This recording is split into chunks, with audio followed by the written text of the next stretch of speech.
আজ একটাই ভিডিওতে দুটো খবর, আর এই দুটো খবরই এক জায়গায় গিয়ে মিলছে। সিএনএন এর একটি বিশ্লেষণ বলছে ডোনাল্ড ট্রাম্পের বিদায়ের সময় এসে গেছে, আর দ্বিতীয় খবরটাও ঠিক একই ইঙ্গিত দিচ্ছে, তবে অন্য পথ ধরে, আমেরিকার জনমত সমীক্ষার সংখ্যা ধরে। তাই প্রশ্নটা এখানেই, একজন প্রেসিডেন্ট যিনি নিজেকে বিশ্বের সবচেয়ে শক্তিশালী মানুষ বলে দেখান, তার একটি ঘটনা থেকে হঠাৎ বিদায়ের কথা উঠছে কেন? দর্শক বন্ধুরা, ঘটনাটা কি সেটা আগে বলি। ডোনাল্ড ট্রাম্প তুরস্কে গিয়েছিলেন ন্যাটোর সম্মেলনে। ফেরার সময় আচমকা তার নিরাপত্তা নিয়ে আশঙ্কা তৈরি হয় যে বিমানে তিনি ফিরছেন সেটাতে ক্ষেপণাস্ত্র হামলা হতে পারে, এমন আশঙ্কা। আর ভয়টা ছিল ইরানকে নিয়ে। তারপর যা হয়েছে সেটাই আসল খবর। বিমানে যাত্রীদের জন্য যে খাবার তোলা হয়, সেই খাবার যে বড় কন্টেনারে করে আনা হয়, ট্রাম্প সেই পাত্রের ভিতরে লুকিয়ে বসেন। সেই কন্টেনার তারপর গাড়িতে করে নিয়ে যাওয়া হয় অন্য একটা বিমানের কাছে। সেই বিমানে উঠে তিনি সরে পড়েন, আর সেই বিমানটিও নিজের র্যাডার সংক্রান্ত ব্যবস্থা বন্ধ রেখেছিল, যাতে তার গতিপথ কেউ অনুসরণ করতে না পারে, ট্র্যাক করতে না পারে। এরপর শেষ পর্যন্ত ব্রিটেনে পৌঁছে ট্রাম্প স্বস্তির নিঃশ্বাস ফেলেন। এবার আসল জায়গায় আসি। এই একটা ঘটনাকে সিএনএন কেন ট্রাম্পের রাজনৈতিক পতনের সঙ্গে জুড়ে দিচ্ছে? এখানে বিদায় মানে কিন্তু পদত্যাগ নয়, বিদায় মানে ক্ষমতা হাতছাড়া হয়ে যাওয়া। প্রেসিডেন্ট পদে থেকেও যদি হাতে জোর না থাকে, তাহলে সেটাই কার্যত বিদায়। সিএনএন এর যুক্তিটা খুব সোজা। তারা বলছে, আপনি যে যুদ্ধ জিতে গেছেন বলে বারবার ঘোষণা করছেন, সেই যুদ্ধ তাহলে শেষ হচ্ছে না কেন? যদি সত্যি জিতে থাকতেন, তাহলে আপনার প্রাণের ঝুঁকি নিয়ে এভাবে লুকিয়ে পালাতে হবে কেন? তাদের বক্তব্য, এটা আসলে কোনো জয় নয়, এটা একটা অন্তহীন যুদ্ধ যেটা চলতেই আছে, কারণ ট্রাম্প কোনোভাবেই পিছু হাঁটতে রাজি নন। অথচ পরিস্থিতি দেখে বোঝা যাচ্ছে জয়ও তার হাতে নেই। প্রশাসনের তরফ থেকে যে ছবিটা বারবার তুলে ধরা হচ্ছিল, আমরা বিশ্বজয়ী, আমাদের ভয়ে গোটা দুনিয়া কাঁপে, আমেরিকা ফার্স্ট, আমেরিকাকে আমরা সবচেয়ে নিরাপদ করে দিয়েছি, সিএনএন বলছে সেই ছবিটা একটা ঘটনায় ভেঙে পড়েছে। এবার একটু পিছনে ফিরে দেখুন, তুলনাটা তখন আরও পরিষ্কার হবে। এই একই ডোনাল্ড ট্রাম্প, যার কাছে বাংকারে আশ্রয় নেওয়াটাও অপমানজনক মনে হতো, আগেরবার যখন তাকে হত্যার চেষ্টা হয়েছিল, তখন তিনি বারবার বলেছিলেন বাইরে বেরিয়ে এসে, ফাইট ফাইট, লড়ো। আর আজ সেই মানুষটাই খাবারের বাক্সে ঢুকে বসে আছেন। সিএনএন এর ভাষায় তার স্ট্রংম্যান ভাবমূর্তিটা আর নেই। যে কঠোর নির্ভীক নেতার ছবি এতদিন তৈরি করা হয়েছিল, সেই ছবিটা একদিনেই উল্টে গেছে। এখানেই কিন্তু বিষয়টা শেষ হচ্ছে না। সিএনএন আরও একটা কথা তুলেছে, ট্রাম্প ফিরছিলেন কোথা থেকে? ন্যাটোর সম্মেলন থেকে। এবার ভালো করে শুনুন, ন্যাটো মানে হলো সেই দেশগুলোর জোট যারা মূলত আমেরিকার সামরিক ছাতার ভরসায় থাকে। তাদের ভাবনা, বিপদ এলে আমেরিকা এসেই টোটালটা বাঁচিয়ে দেবে। এখন সেই দেশগুলোর সামনেই দেখা গেল যে যিনি রক্ষা করবেন বলে দাবি করছেন, তিনি নিজের নিরাপত্তাটুকুও নিশ্চিত করতে পারছেন না। এই একই প্রশ্ন উপসাগরীয় দেশগুলোর মনেও উঠবে। জিসিসিভুক্ত দেশগুলো যারা আমেরিকার নিরাপত্তা প্রতিশ্রুতির উপর ভরসা করে বসে আছে, তারাও ভাবতে বাধ্য হবে, যিনি নিজেই খাবারের ট্রাকে লুকিয়ে পালাচ্ছেন, তিনি আমাদের কি রক্ষা করবেন? তার মানে একটা ছোট্ট ঘটনা, কিন্তু তার ছায়া অনেক দূর পর্যন্ত পড়ছে। এবার আসা যাক সবচেয়ে গুরুত্বপূর্ণ জায়গায়, সিএনএন এর সবচেয়ে বড় অভিযোগ। তারা বলছে ট্রাম্প বারবার চুক্তি পিছিয়ে দিচ্ছেন, আর তাতে নিজেরই ক্ষতি করছেন। অনেক আগেই যদি একটু নমনীয় হয়ে কিছু একটা করে বেরিয়ে আসতেন, তাহলে অন্তত মুখ রক্ষা হতো। কিন্তু এখন উল্টোটা ঘটছে। বিশ্লেষণে বলা হচ্ছে, ইরান দিনে দিনে নিজের শর্ত আরও কঠিন করে তুলছে। বলা হচ্ছে, সর্বশেষ হিসেব অনুযায়ী আমেরিকার প্রায় 80% ক্ষেপণাস্ত্র প্রতিরোধ অস্ত্র অর্থাৎ ইন্টারসেপ্টর মিসাইল ইতিমধ্যেই খরচ হয়ে গেছে। ভাবুন, ঢালের 80%ই যদি শেষ হয়ে যায়, তাহলে বাকি 20% দিয়ে কতক্ষণ আটকাবেন? সিএনএন এর বিশ্লেষণে আরও দুটো কথা বলা হয়েছে। প্রথমত, ইরান ঝাঁক বেঁধে হামলা করে, একসঙ্গে বহু ক্ষেপণাস্ত্র ছুড়লে প্রতিরক্ষা ব্যবস্থা বিভ্রান্ত হয়ে পড়ে, কোনটা আটকাবে সেটাই ঠিক করতে পারে না। দ্বিতীয়ত, তাদের কিছু ক্ষেপণাস্ত্রের গতিপথ এমন যা প্রতিরক্ষা ব্যবস্থাকে ফাঁকি দিতে পারে। মাঝপথে গতি বদলায়, থমকে যায়, তারপর আবার এগোয়। ফলে হিসেব করে আটকানো কঠিন হয়ে দাঁড়ায়। আর এই কারণেই বলা হচ্ছে ট্রাম্প সেদিন ভয় পেয়েছিলেন। এর সঙ্গে আর একটা প্রশ্ন জোরালোভাবে উঠছে। এই ঘটনার সবচেয়ে অস্বস্তিকর দিকটা এবার শুনুন। সিএনএন লিখছে সিক্রেট সার্ভিস ট্রাম্পকে বাঁচিয়ে নিয়ে গেছে, সেটা তাদের কাজ, বোঝা গেল। কিন্তু ট্রাম্প নিজের প্রাণ বাঁচিয়ে সরে গেলেন, আর হোয়াইট হাউসের কর্মী, বিমানের কর্মী এবং সঙ্গে থাকা সাংবাদিকদের ওই বিমানেই ফেলে রেখে গেলেন। অর্থাৎ সত্যিই যদি হামলা হতো, ট্রাম্প বেঁচে যেতেন, বাকিরা মারা যেতেন। এখানে একটা যুক্তিও তারা দিচ্ছে, যেটা মাথায় রাখা দরকার। যদি সত্যিই কেউ হামলার পরিকল্পনা করে থাকে, তাহলে তার কাছে পাকা খবর থাকতেই হবে যে ট্রাম্প ওই বিমানে নেই। কারণ কোনো গোয়েন্দা সংস্থা এমনি এমনি একজন প্রেসিডেন্টকে এভাবে এদিক ওদিক সরিয়ে নিয়ে যায় না। আবার উল্টো সম্ভাবনাটাও আছে, হতে পারে কেউ ইচ্ছে করে ভুল তথ্য ছড়িয়ে দিয়েছে, মজা নিচ্ছে, আর তার ফলেই এই ছোটাছুটি। কোনটা সত্য সেটা এখনই নিশ্চিত করে বলা যাচ্ছে না। তবে সিএনএনের মোদ্দা কথাটা একদম পরিষ্কার। যে মানুষটা বলতেন পুরো ব্যবস্থাটাই আমরা বদলে দেব, গোটা দুনিয়া আমাদের হাতের মুঠোর ভিতরে, সেই মানুষটা নিজেই আজ নিরাপদ নন। আর তাই নির্বাচনে যখন তিনি নামবেন, তখন তাকে সাহসী নয়, ভীতু হিসাবে দেখা যাবে। একটা দিনেই গোটা ছবিটা বদলে গেছে। এখন প্রশ্ন হচ্ছে, এই কথাগুলো ঠিক এই সময়েই কেন উঠছে? কারণ নভেম্বরে আমেরিকায় মিড টার্ম নির্বাচন, এখন চলছে প্রার্থী বাছাইয়ের পর্ব, সেটা শেষ হলেই মূল ভোট। আর ট্রাম্পের দল এই মুহূর্তে খুবই দুর্বল জায়গায় দাঁড়িয়ে আছে। কতটা দুর্বল সেটা এবার সংখ্যা দিয়ে বুঝুন। এখানেই আসে আমাদের আজকের দ্বিতীয় খবর। আমেরিকায় নিয়মিত জনমত সমীক্ষা হয়। দেশের মানুষ প্রেসিডেন্টের কাজ নিয়ে সন্তুষ্ট কিনা সেটা মেপে দেখা হয়। একে বলে অ্যাপ্রুভাল রেটিং, সহজ কথায় কাজের নাম্বার। সেই নাম্বার এখন ট্রাম্পের জন্য ভয়াবহ। দ্য ইকোনমিক্সের একটি সমীক্ষা বলছে ট্রাম্প ঠিকঠাক কাজ করছেন এটা মনে করেন মাত্র 33% মানুষ, 66% বলছে কাজ ভালো হচ্ছে না। আর সবচেয়ে গুরুত্বপূর্ণ কথাটা হলো, এই সপ্তাহের মধ্যেই 3% পড়ে গেছে, আগে ছিল 36%, এখন 33। এবার বাকি সংখ্যাগুলো শুনুন। ট্রাম্প সৎ ও বিশ্বাসযোগ্য কিনা, এই প্রশ্নে 60% মানুষ বলেছেন না, তাকে সৎ বা বিশ্বাসযোগ্য বলা যায় না। দেশ কি সঠিক পথে চলছে? 65% আমেরিকান মনে করছেন দেশ ভুল পথে যাচ্ছে। 80 বছর বয়সে কারো প্রেসিডেন্ট থাকা উচিত কিনা, এই প্রশ্নে 53% মানুষ বলেছেন উচিত নয়।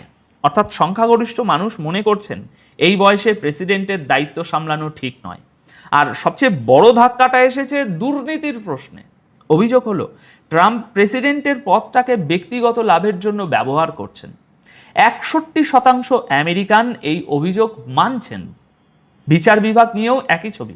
55% মানুষ মনে করছেন ডিপার্টমেন্ট অফ জাস্টিস অর্থাৎ বিচার সংক্রান্ত সরকারি দপ্তরটির অপব্যবহার হচ্ছে এবং সেটাকে বিরোধীদের বিরুদ্ধে ব্যবহার করা হচ্ছে। মানে সরকারের একটা বিভাগ আদালতে গিয়ে বিরোধীদের বিরুদ্ধে দাঁড়িয়ে যাচ্ছে। এই সমীক্ষাটি হয়েছে 7 থেকে 10 আগস্টের মধ্যে এবং এতে ত্রুটির সম্ভাব্য সীমা ধরা হয়েছে 3.2%। এখন আপনি বলতে পারেন, একটা সমীক্ষা দিয়ে কি প্রমাণ হয়? ঠিক কথা, তাই আরও কয়েকটা দেখে নিন। সংসদীয় ভোটের প্রশ্নে অর্থাৎ কোন দলকে ভোট দেবেন, এই প্রশ্নে ডেমোক্রেটরা ট্রাম্পের দলের চেয়ে 8% এগিয়ে আছে। মার্কেট ল স্কুলের সমীক্ষা বলছে ডেমোক্রেটরা 6% এগিয়ে। রয়টার্সের সমীক্ষা বলছে 5%। সংখ্যাগুলো এক নয়, কিন্তু দিকটা এক। সবকটি ট্রাম্পের বিপক্ষে যাচ্ছে। এবার শুনুন ট্রাম্প নিজে এই নিয়ে কি বলছেন। তার বক্তব্য, এটা তার ব্যর্থতা নয়, জনপ্রিয়তা তার কমেনি, সমস্যা হলো দলের সংসদদের নিয়ে, তারা ঠিকমতো কাজ করছেন না। কিন্তু এখানে একটা সহজ প্রশ্ন থেকে যায়, যে বিষয়গুলোতে মানুষ সবচেয়ে বেশি অসন্তুষ্ট সেগুলো তো সরাসরি তাকে নিয়েই। এই পদের অপব্যবহার, ব্যক্তিগত লাভ, বিশ্বাসযোগ্যতা, এসবে সংসদরা কি করবেন? এবার আসল হিসেবটায় আসি, কারণ ভোটে সংখ্যাটাই শেষ কথা। আমেরিকার প্রতিনিধি পরিষদে অর্থাৎ হাউসে মোট আসন 435টি, প্রতিটি আসনের লড়াই আলাদা। তাই 8% এগিয়ে থাকা মানেই হবে সব জায়গায় 8%, এমনটা ভাবা যাবে না। কোথাও বেশি, কোথাও কম। তাহলে এই 8% আসল প্রভাব কোথায় পড়বে? পড়বে ওই দোলাচলে থাকা রাজ্যগুলোতে, যেখানে ফল আগে থেকেই ঠিক হয়ে আছে, সেখানে খুব একটা কিছু বদলাবে না। কিন্তু যেখানে আর কি হাড্ডাহাড্ডি লড়াই, সেখানেই এই কয়েকটা শতাংশ খেলা ঘুরিয়ে দিতে পারে। আর এখানেই ট্রাম্পের দলের বিপদ। কারণ গত হাউস নির্বাচনের পর থেকেই রিপাবলিকানরা সংখ্যাগরিষ্ঠতা খুবই দুর্বল। বলা হচ্ছে ডেমোক্রেটরা মাত্র 3টি আসন বাড়াতে পারলেই সংখ্যাগরিষ্ঠতা তাদের হাতে চলে যাবে। মাত্র 3টি আসন। আর মূল্যায়নে বলা হচ্ছে এমন প্রায় 20টি আসন রয়েছে যেখানে গতবার জয় পরাজয়ের ব্যবধান ছিল মাত্র 2 থেকে 5% এরকম পয়েন্টে। এখন যদি বিরোধীদের ভোট 8% বাড়ে, তাহলে ওই 20টি আসনই সরাসরি ঝুঁকিতে পড়ে যায়। সব মিলিয়ে হিসেব বলছে আগামী নির্বাচনে ট্রাম্পের দল 8 থেকে 10টি আসন হারাতে পারে। আর সংখ্যাগরিষ্ঠতা হাতছাড়া হলে কি হয়? তখন প্রেসিডেন্ট পদ থেকেও তিনি নিজের ইচ্ছে মতো কিছু করতে পারবেন না। আর সেটাই তো ক্ষমতার আসল বিদায়। অবশ্য এখনই চূড়ান্ত রায় দেওয়া যায় না, নির্বাচনের আগে অনেক কিছুই বদলাতে পারে। এবার সবচেয়ে বড় প্রশ্নে আসি, যেটা এই গোটা আলোচনার আসল জায়গা। ট্রাম্প যখন ক্ষমতায় আসছিলেন তখন অনেকেই আশাবাদী ছিলেন, কারণ তিনি বলেছিলেন যে আমেরিকা ফার্স্ট, আমরা নিজেদের দেশ নিয়ে ভাববো, অন্য দেশের ব্যাপারে নাক গলাবো না, বিদেশে সেনা রাখবো না। কিন্তু বাস্তবে আজ এসে দেখা যাচ্ছে যে সেই সব কথার উল্টোটাই হচ্ছে। তাই এখন প্রশ্নটা উঠছে, ওই প্রতিশ্রুতিগুলো কি আসলে নাটক ছিল? তুরস্ক থেকে খাবারের বাক্সে লুকিয়ে ফেরার ঘটনাটাই প্রমাণ করে দিয়েছে যে ট্রাম্পের ওই কঠোর নেতার ভাবমূর্তিটা ফাঁপা ছিল, এবং তাতে ন্যাটো থেকে উপসাগরীয় দেশ পর্যন্ত আমেরিকার নিরাপত্তা প্রতিশ্রুতি নিয়েই প্রশ্ন উঠে গেছে। অন্যদিকে সমীক্ষার সংখ্যাগুলো বলছে দেশের ভিতরেও তার জমি সরে যাচ্ছে, কাজের অনুমোদন নামছে, বিশ্বাসযোগ্যতা নিয়ে সন্দেহ বাড়ছে, আর মিডটার্ম নির্বাচনে সংখ্যাগরিষ্ঠতা হারানোর আশঙ্কা তৈরি হয়েছে। দুটো খবর আলাদা, কিন্তু ইঙ্গিত একটাই। এখন আমার প্রশ্নটা আমার কাছে, দেখুন, একজন নেতার ভাবমূর্তি ভেঙে পড়া আর তার ক্ষমতা হারানো, এই দুটো কি সত্যি এক জিনিস? নাকি ভাবমূর্তি ভেঙে যাওয়ার পরেও ডোনাল্ড ট্রাম্প নভেম্বরের নির্বাচনে ঘুরে আবার দাঁড়াতে পারেন? আপনাদের মতামত কমেন্ট বক্সে অবশ্যই জানাবেন। যেগুলো আসছে সেগুলো একসঙ্গে সাজালে ছবিটা রীতিমতো উদ্বেগজনক। আমেরিকা ইরানের উপর সমুদ্রপথে যে অবরোধ বসিয়েছে সেটা তারা অনির্দিষ্টকালের জন্য চালিয়ে যাওয়ার প্রস্তুতি নিচ্ছে। একই সঙ্গে মধ্যপ্রাচ্যে আমেরিকা প্রথমবারের মতো একটি আক্রমণাত্মক ড্রোন ফোর্স তৈরি করেছে, আর তার পাশাপাশি আরও একটি মার্কিন এয়ারক্রাফট ক্যারিয়ার এই অঞ্চলের দিকে রওনা হয়ে গেছে। তাই প্রশ্নটা এখানেই, এত কিছু কি শুধু ইরানকে চাপে রাখার জন্য, নাকি সামনে নতুন কোনো বড় সামরিক অভিযানের প্রস্তুতি চলছে? দর্শক বন্ধুরা, প্রথমে আসি অবরোধের প্রসঙ্গে। আমেরিকার প্রতিরক্ষা সচিব পিট হেগসেথ বলেছেন, ইরানের উপর এই সামুদ্রিক অবরোধ আমেরিকা অনির্দিষ্টকাল ধরে চালিয়ে যেতে পারে, অর্থাৎ এর কোনো নির্দিষ্ট শেষ তারিখ তারা ঘোষণা করছে না। এর পাশাপাশি আমেরিকার ভাইস প্রেসিডেন্ট জেডি ভ্যান্স ইরানের বিরুদ্ধে এই যুদ্ধে আমেরিকার দুটি বড় উদ্দেশ্যের কথা তিনি আজ বলেছেন। প্রথম উদ্দেশ্য, উপসাগরীয় দেশগুলোর মাধ্যমে তেলের সরবরাহ আবার চালু করে আমেরিকার সাধারণ মানুষের জন্য জ্বালানির দাম স্থিতিশীল রাখা। আর দ্বিতীয় উদ্দেশ্য, ইরানকে পরমাণু অস্ত্র হাতে পাওয়া থেকে আটকানো। মানে প্রথম উদ্দেশ্যটাই আসলে অনেক কিছু বলে দিচ্ছে। হরমুজ প্রণালীতে ইরানের তৎপরতার ধাক্কা এখন আমেরিকার সাধারণ মানুষের পকেটেও লাগতে শুরু করেছে। তেল গ্যাসের দাম নিয়ে চাপ তৈরি না হলে জ্বালানির দাম স্থিতিশীল রাখার কথা এভাবে সরাসরি বলার দরকার পড়তো না। আর ঠিক এই জায়গাতেই ইরান পাল্টা অবস্থান নিচ্ছে। আমেরিকার দাবি, হরমুজ প্রণালীতে জাহাজ চলাচল স্বাভাবিকভাবেই চলছে। ইরানের সামরিক বাহিনী সেই দাবি সরাসরি খারিজ করে দিয়েছে। ইরানের বক্তব্য, তাদের অনুমতি ছাড়া কোনো জাহাজ হরমুজ দিয়ে যাচ্ছে না। অর্থাৎ একই প্রণালী নিয়ে দুই পক্ষের বক্তব্য পুরোপুরি উল্টো। কে কতটা সত্য বলছে সেটা এই মুহূর্তে স্বাধীনভাবে যাচাই করা কঠিন, কিন্তু এটা পরিষ্কার যে হরমুজকে ঘিরেই এখন গোটা লড়াইয়ের কেন্দ্রবিন্দু তৈরি হয়েছে। এবার আসা যাক অর্থনৈতিক চাপের দিকে। খুব গুরুত্বপূর্ণ খবর এটা। আমেরিকার ট্রেজারি সেক্রেটারি অর্থাৎ সে দেশের অর্থমন্ত্রী স্কট বেসেন্ট বলেছেন, ইরানের উপর এখনো পর্যন্ত সবচেয়ে বড় অর্থনৈতিক চাপ তৈরি করা হবে। তার বক্তব্য অনুযায়ী আমেরিকা ইরানের উপর এমন অর্থনৈতিক বিচ্ছিন্নকরণের ব্যবস্থা নেবে, ইরানকে এমনভাবে একঘরে করবে এবং এমন নিষেধাজ্ঞা বসাবে যা আগে কোনো দেশের উপর বসানো হয়নি। কথাটা ছোট কিন্তু ইঙ্গিতটা বড়। মানে হলো সামরিক চাপের পাশাপাশি ইরানের অর্থনীতির শ্বাসরোধ করার প্রস্তুতিও চলছে। এবার আসি ইরাকের খবরে। ইরাকের কুর্দিস্তান অঞ্চলের এরবিলে আবারও ড্রোন হামলা হয়েছে। প্রতিবেদন অনুযায়ী রাতের বেলা ইরানের দিক থেকে এরবিলে বেশ কয়েকটি ড্রোন ছোড়া হয়, যেগুলোকে আকাশ প্রতিরক্ষা ব্যবস্থা মাঝপথেই আটকে দেয় বলে জানানো হয়েছে প্রতিবেদনে। আটকে দেওয়া ড্রোনগুলোর ধ্বংসাবশেষ গিয়ে পড়ে ওই এরবিল আন্তর্জাতিক বিমানবন্দরের কাছেই একটা আবাসিক এলাকায়।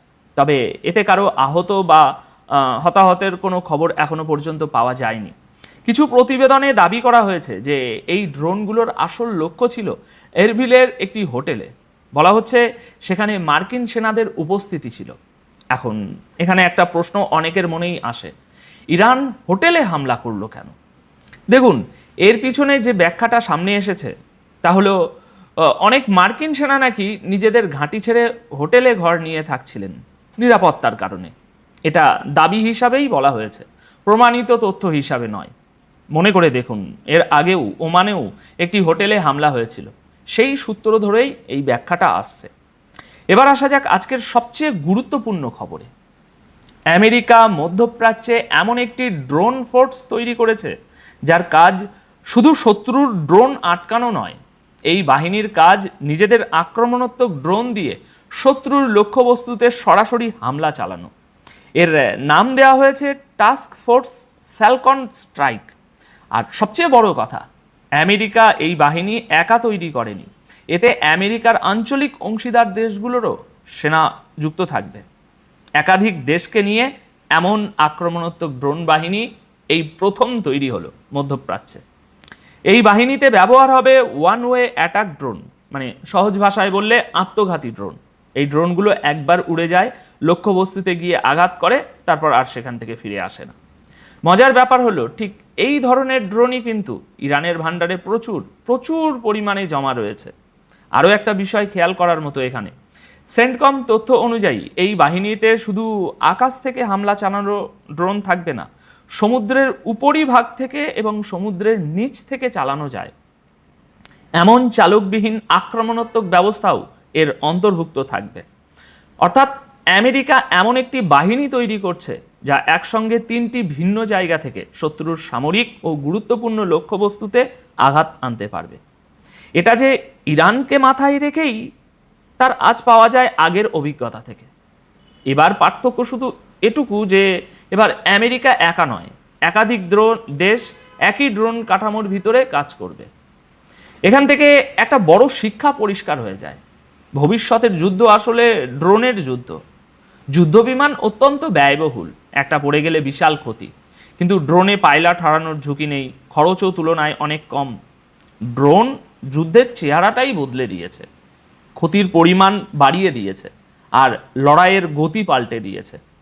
তাই স্বাভাবিকভাবেই ইরান যে দেশে ড্রোন আর মিসাইল ছুটছে সেই দেশগুলো এখন শুধু ড্রোন আটকাবে না, ড্রোন দিয়ে পাল্টা হামলাও চালাবে।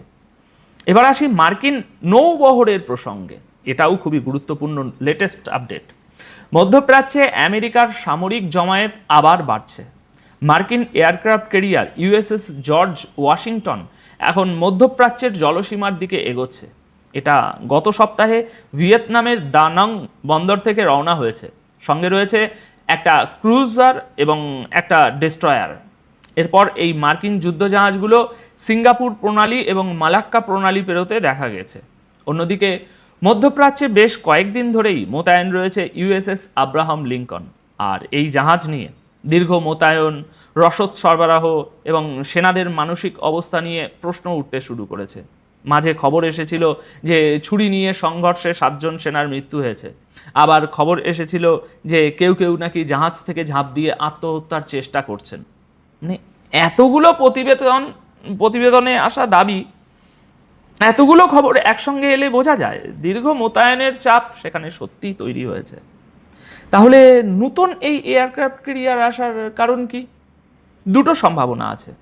প্রথম সম্ভাবনা, দীর্ঘ মোতায়েনে ক্লান্ত আব্রাহাম লিঙ্কনের সেনাদের স্বস্তি দেওয়া, অর্থাৎ তার জায়গায় জর্জ ওয়াশিংটনকে বসিয়ে আব্রাহাম লিঙ্কনকে ফিরিয়ে নেওয়া। এটাকে বলে সাধারণ রোটেশন। কিন্তু দ্বিতীয় সম্ভাবনাটাও উড়িয়ে দেওয়া যায় না।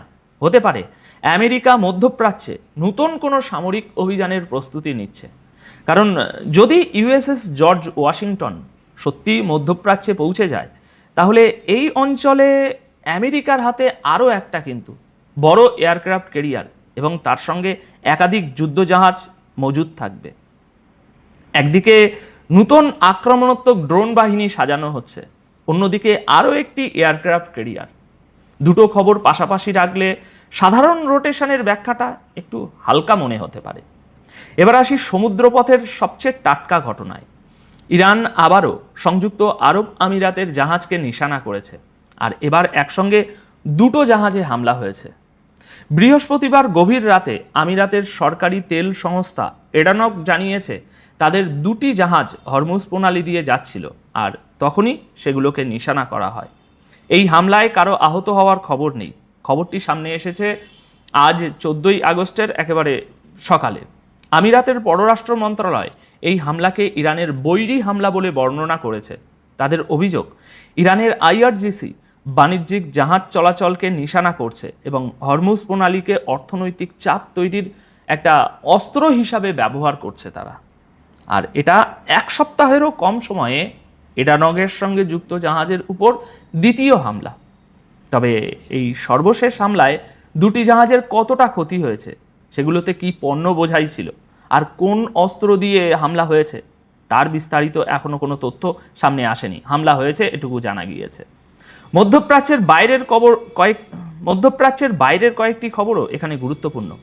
আমেরিকার প্রেসিডেন্ট ডোনাল্ড ট্রাম্পের জামাতা এবং মধ্যপ্রাচ্যের বিষয়ক দূত জ্যারেড কুশনার আগামী সপ্তাহে ইসরায়েল ও মিশর সফরে যাচ্ছেন। গাজা প্রসঙ্গে আলোচনার জন্য তার সঙ্গে থাকবেন ব্রিটেনের সাবেক প্রধানমন্ত্রী টনি ব্লেয়ার এবং গাজার জন্য নিযুক্ত হাই রিপ্রেজেন্টেটিভ। এবার আজকের এই পুরো ছবিটা এক জায়গায় রাখি যাতে আরও পরিষ্কার বুঝতে পারেন খবরগুলো। একদিকে আমেরিকা ইরানের উপর অনির্দিষ্টকালের সামুদ্রিক অবরোধ আর নজিরবিহীন অর্থনৈতিক নিষেধাজ্ঞার প্রস্তুতি নিচ্ছে। অন্যদিকে ইরান দাবি করছে তাদের অনুমতি ছাড়া হরমুজ দিয়ে কোনো জাহাজ যাচ্ছে না, আর আমিরাতের জাহাজে এরকম একের পর এক হামলার অভিযোগ উঠছে, থামছে না।